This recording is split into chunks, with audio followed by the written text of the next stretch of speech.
Sesungguhnya aku diperintahkan Allah supaya menyembah akan Dia dengan penuh tulus dan ikhlas kepada Allah. Surah Az-Zumar. Jadi ayat ni adalah dalil bagi suruhan kewajipan kita ni hamba Allah sembah dan beramalah dengan ikhlas kepada Tuhan. Bismillahirrahmanirrahim. Assalamualaikum warahmatullahi wabarakatuh. Alhamdulillah wassalatu wassalam ala Rasulillah wa ba'd.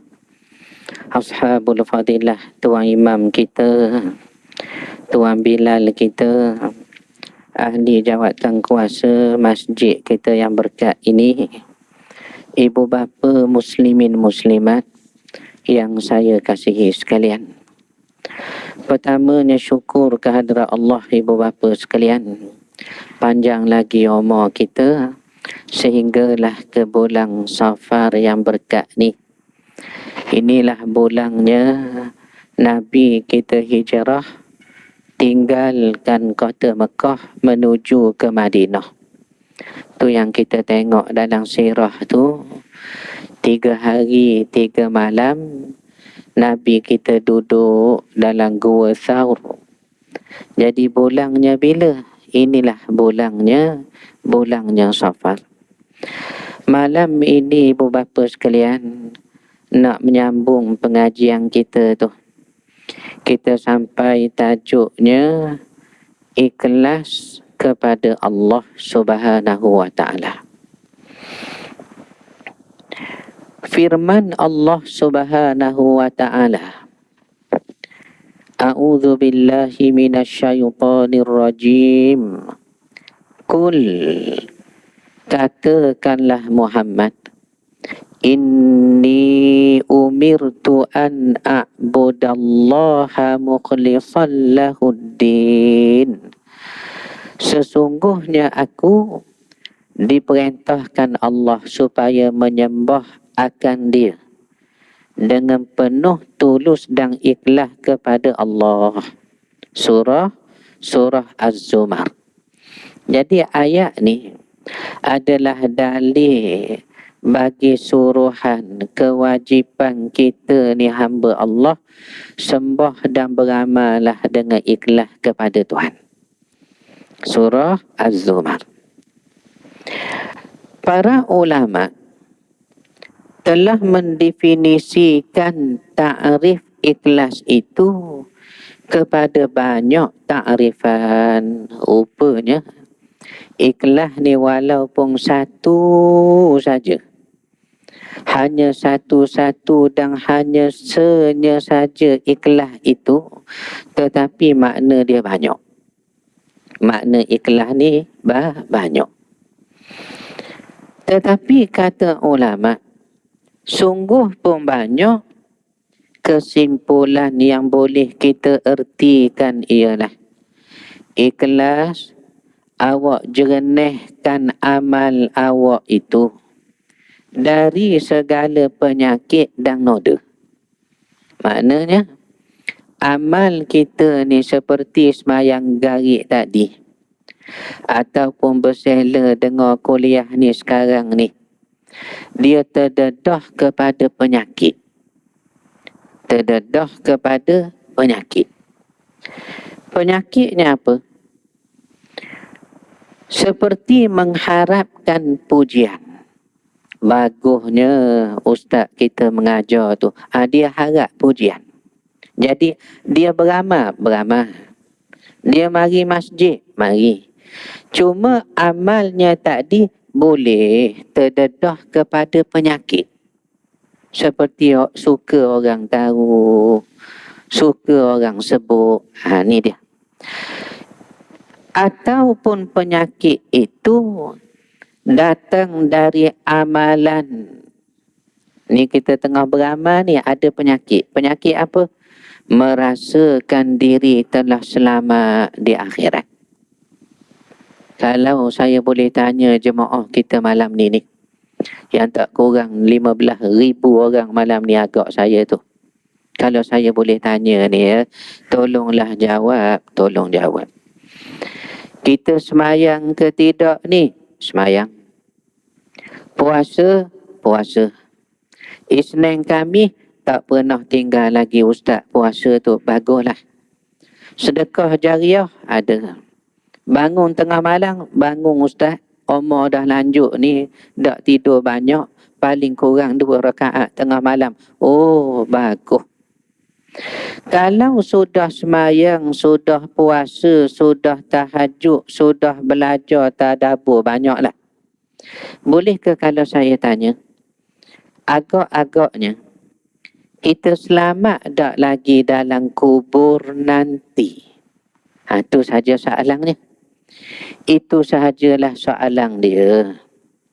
Kalau sudah semayang, puasa sunat, tadabbur Quran, sedekah pun rajin, tengah malam bangun, semayang bangun. Agaknya dalam kubur selamat tak lagi tuan? Jawablah. Jawabnya, tak tahulah ustaz. Selamat ke tidak kami ni. Kalau begitu maknanya kita yang beramal ni pun tuan tak berani nak kata tak berani. Tetapi malangnya sudahlah tak berani nak kata selamat dalam kubur akhirat, lebih lagi rosak pula amalan kita dengan sebab tak ada ikhlas tadi. Kerana suka orang tahu dipegangnya tasbih, diangkatnya tinggi, subhanallah contohnya. Jadi rosak amalnya. Jadi ikhlas apa dia? Awak jernihkan amal, jernih dari segala penyakit dan noda. Sama ada penyebab noda itu datangnya dari makhluk seperti awak harapkan pujian, awak harapkan sanjungan, atau juga sebabnya datang tengah-tengah beramal, awak rasa awak selamat dah di akhirat. Inilah nak kena jaga tuan-tuan. Muqaddimah ikhlas malam ini.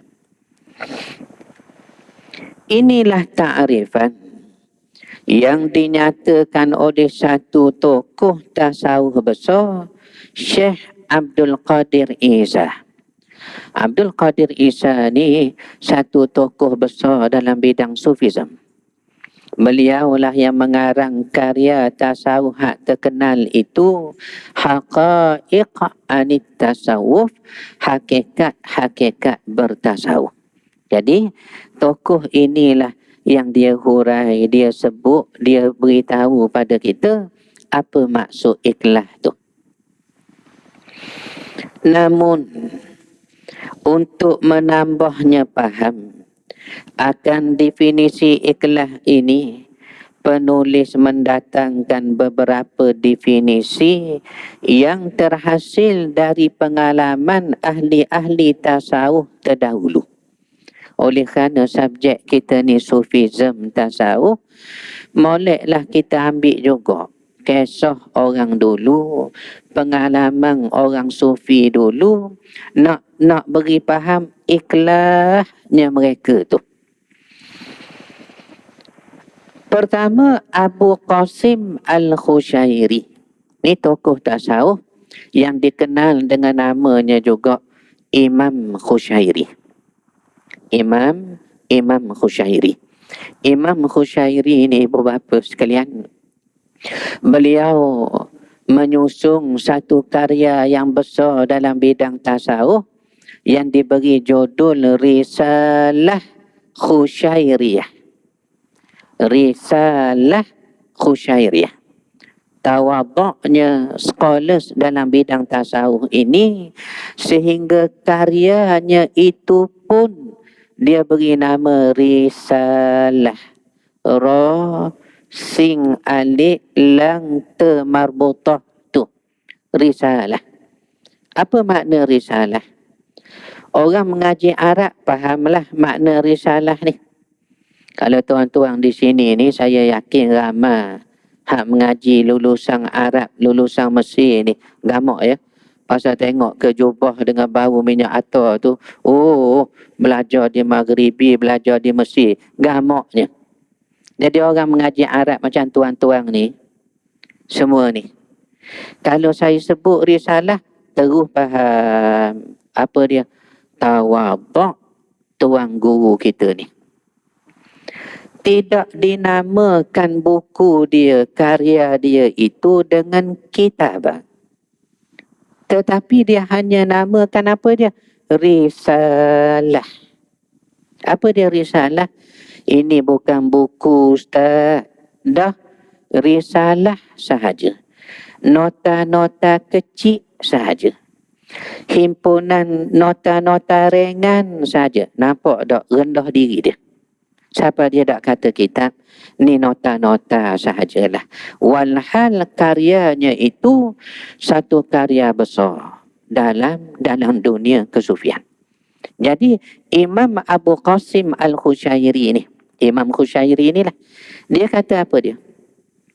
Dia kata ikhlas ini ialah kamu esakan Allah dengan sebenar-benarnya. Terutama dalam buat ibadat. Apa maksud tu? Macam mana maksud mengesakan Allah terutama ketika ibadat? Maknanya, janganlah kamu ibadat sebab selain Allah.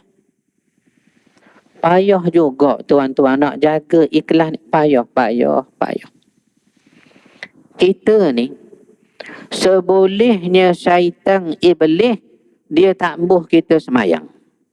Sebolehnya syaitan dan iblis tak embuh kita semayang, tak embuh. Tapi kita semayang. Lalu iblis kata apa? Okeylah. Kalau semayang juga, semayanglah. Cuma jangan awal. Semayanglah lambat-lambat. Kita pun kebetulan AJK masjid. Takkanlah AJK masjid semayang lambat. Usalli fardhu subhi gajahi. Takkanlah begitu. AJK masjid. Maka kita semayang awal. Bagus. Iblis pun kata, daripada kita kata jangan semayang, dia semayang. Kita kata okeylah semayang, cuma jangan awal, dia awal juga. Maka iblis kata apa? Awal-awal lah. Tapi jangan jemaah. Jangan jemaah. Dah kita AJK masjid, tentulah jemaah di masjid. Iblis kata jemaah pun jemaah lah. Cuma dari tak semayang kita lawan, akhirnya jadi semayang. Dari dia suruh semayang lambat, kita lawan, akhirnya semayang awal. Dari semayang seorang dia suruh, kita lawan. Semayanglah jemaah di masjid pula. Akhirnya syaitan buat apa? Syaitan buat apa kepada kita ni? Sama je, ke ustaz ke jemaah, sama je. Syaitan tiup dalam hati kita, tiup. Dia kata apa? Ustaz Rashidi, bagusnya awak ni. Nampak tak? Kita mula rasa kita baik, molek bagus. Ni kerja syaitan, tuan-tuan. Rosak amal kita, rosak batin kita. Kerana kita mula rasa kita lebih baik sikit daripada orang lain tu. Itulah ya Allah ya Rahman. Sebab itu kita ustaz-ustaz ni, hak mengajar di meja depan ni, kita jangan berasa kita lebih pandai dari jemaah kita. Yang duduk jemaah kita ni entah tuang dia tahu, dia buat tak tahu saja. Sebab tu nampak dia pejang mata tu, bukan dia tidur, dia sengaja buat tak tahu. Contohnya. Ya, jemaah sekalian tu. Baik. Jadi Abu Qasim kata apa dia? Dia kata kadang jadi rosak aman kerana tiada pengesaan di dalam ibadat. Dalam erti kata yang lain, Ikhlas adalah memurnikan amalan dari segala pandangan makhluk. Maknanya makhluk tahu tak tahu tidak mustahak. Kita menyandar di tiang, subhanallah, subhanallah, subhanallah, subhanallah. Orang tak tahu kita zikir, tidak mustahak. Kita dengan Tuhan kita sajalah. Astaghfirullahalazim, astaghfirullah. Aku minta ampun dengan Engkau Tuhan yang Maha Besar. Aku minta ampun kepada Engkau Tuhan yang Maha Besar. Kita dengan Tuhan saja. Dan mengembalikan pandangan kepada Allah semata-mata. Maknanya manusia tak tahu biar. Tetapi dengan Tuhan kita ikhlas, jujur, tulus, benar, jernih, betul. Ikhlas kepadanya. Ada satu kali, ni ceritanya almarhum tuan guru saya. Tuan guru saya meninggal dah tuan. Ni antara tuan guru hak paling saya sayang sekali, paling sayang sekali. Katanya, tuan guru kita ini setiap hari Jumaat mendermalah beliau ke tabung surau, tabung masjid Jumaat, tempat semayang Jumaat itu sebanyak RM101. RM101. 101. Jangan tikam nombor ni. Saya sebut jumlah derma tu RM101. Baik. Kenapa dia derma RM101 tuan? Kenapa? Tak boleh ke derma RM100? Mudah kan jemaah nak kira, AJK kira 100. Atau tidakkah boleh derma RM1? Macam kita derma tu. Istiqamah dah 10 tahun dah tu. RM1 tu. Okeylah. Tetapi kenapa almarhum tuan guru yang kita cerita ni tuan? Nak buat contoh tajuk ikhlas kita ni tuan-tuan. Di dermanya hari Jumaat dalam tabung masjid, tabung surau, RM101.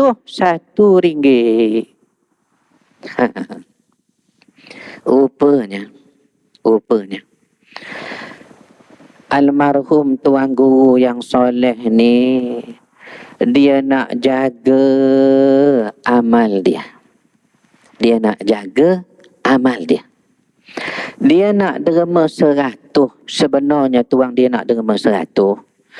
Tapi takut orang lain tahu, maka dibalut duit 100 dalam duit RM1.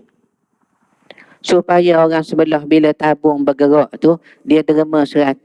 Jangan sampai orang kata, Tok Guru derma sampai 100, banyaknya duit. Jangan. Lalu biar macam orang lain lah juga. Oh, RM1 macam kami juga. Ni kita kata orang jaga amalnya. Supaya tidak rosak, tidak hilang ikhlasnya. Jadi yang kita dengar malam ni, bolehlah kita beramal terus, bolehlah tuan. Oh, boleh beramal terus dah. Nak keluar masjid sekarang, kan kita lalu tabung tu. Masjid pun bijak juga je.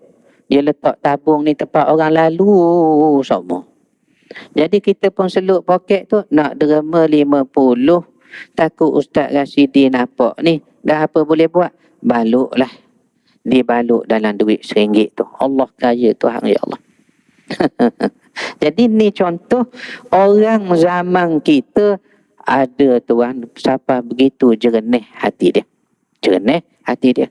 Supaya Tuhan sahajalah tahu amalnya kepada Allah. Ini maksud ikhlas.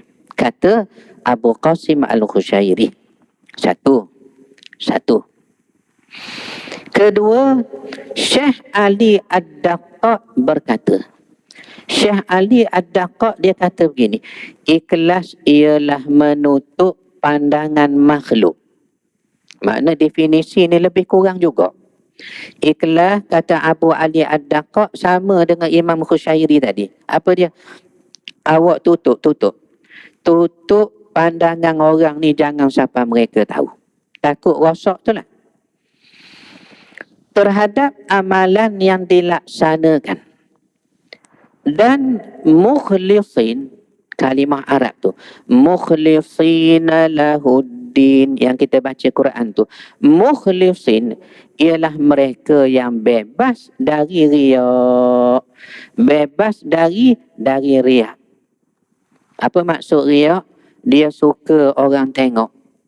Dia suka orang tahu. Menguap dia tak berhenti. Kenapa menguap tu Haji? Allah semalam semayang tahajud 200 rakaat. Tengok tu. Dia nak orang tahu. Ni dia panggil riak. Supaya orang tahu dan orang berbisik-bisik. Bagusnya. Tu dia. Jadi katanya Abu Ali Ad-Daqqaq, apa dia? Ikhlas, awak tutup. Tutup ya. Jangan sampai orang tahu. Dua. Ni benda payah belaka nak buat ni, payah tuan. Sebab nafsu ni, kerja dia, kita buat amal, alangkah baik orang tahu. Ni nafsu dalam hati ni. Nafsu dalam hati. Seperti cucunya Rasulullah sallallahu alaihi wasallam, Sayyidina Husain. Katanya ketika dimandikan jenazah cucunya Rasulullah sallallahu alaihi wasallam ini, dilihat oleh orang mandi jenazah lebam bahu kirinya. Lebam. Tanda apa? Tanda memikul gandum hampir setiap malam untuk diletak depan rumah fakir miskin di Madinah. Sedangkan fakir miskin tak tahu siapa bagi. Bangun pagi esok, ada dah gandum tu. Bangun karang sudah ada gandum tu. Tapi tak tahu siapa kirim. Sehingga mati wafat, dimandi jenazah, lebam bau. Ni orang jaga amal, ya Allahu Akbar. Jaga amal. Makna walaupun kuliah maghrib kita ni tajuk ikhlas begini, payahnya nak buat. Payah juga ya. Payah tuan. Payah ni. Fudail bin Iyad berkata, ni tokoh tasawuf ni, meninggalkan amal kerana manusia adalah riya. Sebaliknya, mengerjakan amal kerana manusia ialah syirik. Cuba dengar tu. Yang kita faham selama ini, kalau buat amal kerana orang supaya orang tahu, itu yang kita faham riya. Tak, Fudail kata tak. Awak buat amal kerana manusia, ini namanya syirik. Sebab patutnya kita beramal kerana Allah. Tiba-tiba kerana si pulang, kerana orang itu, kerana orang ini. Seperti contoh, kita ni tuang tak rajin pegang tasbih, contoh. Hari tu kuat benar kita pegang tasbih. Kenapa? Kerana mertua ada singgah di rumah. Kan tak bagus tu. Kerana mertua mari di rumah, pegang tasbih lah dia. Jadi, amal dia ni kerana mertua. Fudail bin Iyad kata syirik. Sebab bukan kerana Allah. Allahu Akbar. Dah ikhlas ni macam mana? Sedangkan ikhlas pula ialah apabila kamu dijaga oleh Allah dari keduanya. Dijaga kamu ni. Beramal sungguh-sungguh kerana Allah. Itulah. Junaid al-Baghdadi ditanya tentang ikhlas, maka ia menjawab, ikhlas adalah rahsia. Ikhlas rahsia. Antara kamu dengan Allah semata-matalah manusia. Apa amal awak buat, tak ada orang tahu. Betul lah tu. Kepada Allah ya biarlah orang tak tahu, takut rosak amal. Sebab tu orang-orang tua kita dulu pesan. Semayang puasa ni tuang, semayang kemudian puasa pula, dia kata apa dia? Lengah tuan-tuan. Semayang dan puasa ni lengah dan letih. Puasa letih tuan. Semayang pun letih. Jadi alang-alang letih, buatlah dengan ikhlas. Benda letih tetap letih, tapi biar ikhlas supaya tak jadi sia-sia. Ini orang tua dulu pesan. Lalu kata Junaid, ikhlas adalah rahsia antara kamu dengan Allah. Tidak diketahui oleh sesiapa pun. Bahkan malaikat pun tak mampu nak catat. Malaikat dia boleh catat kita semayang, kita puasa, kita mengaji. Tetapi malaikat tidak tahu kita ikhlas ke tidak. Malaikat tak tahu. Catat memang catat. Ustaz Rashidi mengajar. Tetapi ikhlas ke tidak, malaikat tak tahu. Sebab itu ada hadis menggambarkan, sebelumnya Quran pun sebut, ada amal kita buat dicatat dalam rekod kebaikan, hasanah kebaikan. Tapi bila dibentang depan Allah, jadi apa dia? Haba'am mansura, debu terbang saja. Tak ada pahala, tak ada balasan. Tidakkah dicatat dalam kitab yang baik? Betul. Tapi kenapa jadi debu? Dia tak ada ikhlas. Maknanya malaikat tulis, dia semayang, dia puasa, dia mengaji. Tapi akhirnya depan Tuhan jadi debu. Kerana dia tak ikhlas. Menunjukkan apa? Malaikat pun tak tahu Tuhan kita ikhlas ke tidak. Tak tahu. Tidak tahu. Juga oleh syaitan, sehingga tidak mampu dirosakkan. Serta hawa nafsu pun tak tahu ikhlas tak ikhlas kita, sehingga tidak mampu diperdayakan. Empat orang dah tokoh cerita tentang ikhlas. Kelima, Syekh Zakaria Al-Ansari berkata, seorang dikatakan ikhlas apabila ia tidak melihat keikhlasannya. Dia tak kata saya ikhlas ni. Tak. Dia ikhlas ni Tuhan dia tahu. Dan dia tidak merasa tenang terhadap amal dia. Kerana dia masih bimbang, diterima ke tidaklah amal aku. Walhal dia sudah ikhlas. Tapi dia masih menaruh bimbang, diterima ke tidak ni amal aku ni, diterima ke tidak. Ni ciri orang ikhlas. Dia beramal tapi masih bimbang ya.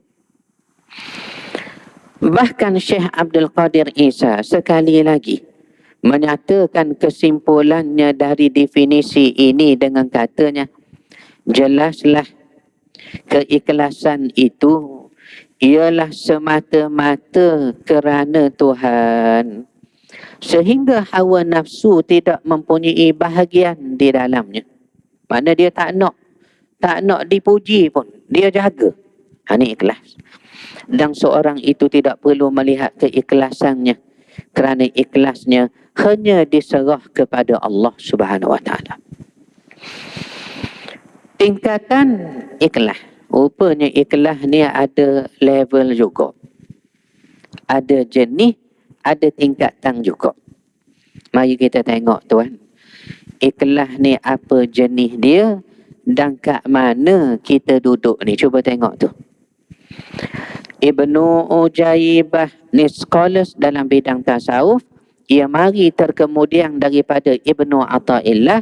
Dialah yang mensyarahkan dan menghuraikan hikam Ibnu Athaillah. Antara scholars yang terkemudian yang menghuraikan Al-Hikam Ibnu Athaillah, karya tasawuf besar Al-Hikam itu, antaranya Ibnu Ujaibah. Ada ramai Dr. Abdul Wafat Taftazani, Syekh Ahmad Zarruq, sampai 17 kali dia syarahkan hikam bagi dirinya sendiri. Ibnu Ujaibah. Kalau ulama terkemudian ini seperti Asy-Syahid, Profesor Dr. Sa'id Ramadan Al-Buti pun syarahkan hikam. Kalau di Nusantara kita ni, Tok Pulau Manih tu. Tok Pulau Manih. Lebih kurang 100 tahun dulu, beliau menghuraikan hikam Ibnu Athaillah dalam bahasa Melayu klasik tu. Ya, tu kalau di tempat kita, Tok Pulau Manis di negeri Terengganu, Darul Iman. Negeri tuan-tuan tu, saya bukan orang Terengganu, tuan-tuan tu. Di Pulau Manis tu. Rupanya ramai ulama yang mengambil berkat kitab tasawuf Al-Hikam. Jadi antaranya inilah Ibnu Ujaibah. Jadi Ibnu Ujaibah dia kata gini, ikhlas ni ada 3 level. Ada 3 peringkat ya. Kita tengok ni kat mana kita ni, mudah-mudahan adalah tu. Pertama, tingkatan hak paling rendah sekali. Hak paling rendah sekali. Barangkali kita tak ada peringkat rendah ni ya, tak ada. Tapi saya bacalah juga tu. Tingkatan paling rendah sekali dinamakan ikhlas orang awam. Orang awam, kebanyakan orang. Apa cirinya? Ikhlas orang awam ialah dia berhubung dengan Tuhannya meliputi dunia dan akhirat. Macam kita lah. Kita beramal, bekerja atas dunia. Kita ikut hak Tuhan kata halal, kita pegang halal. Haram, kita jauh sungguh-sungguh. Jadi kalau ada orang begini, dia dipanggil ikhlas. Tapi ikhlasnya hak rendah lagi, orang awam. Ikhlas orang awam. Kita naik hak nombor 2 tu. Ikhlas yang tinggi sedikit dari ikhlas orang awam ialah ikhlas orang khawas. Apa dia khawas? Bahasa Arab, orang yang khusus, orang yang terpilih. Orang yang khusus, orang yang terpilih. Habis masa dah kita ya. Habis dah tuan. Bunyi loceng dah. Saya ni pula tak boleh. Bunyi loceng akan berhenti serta-merta.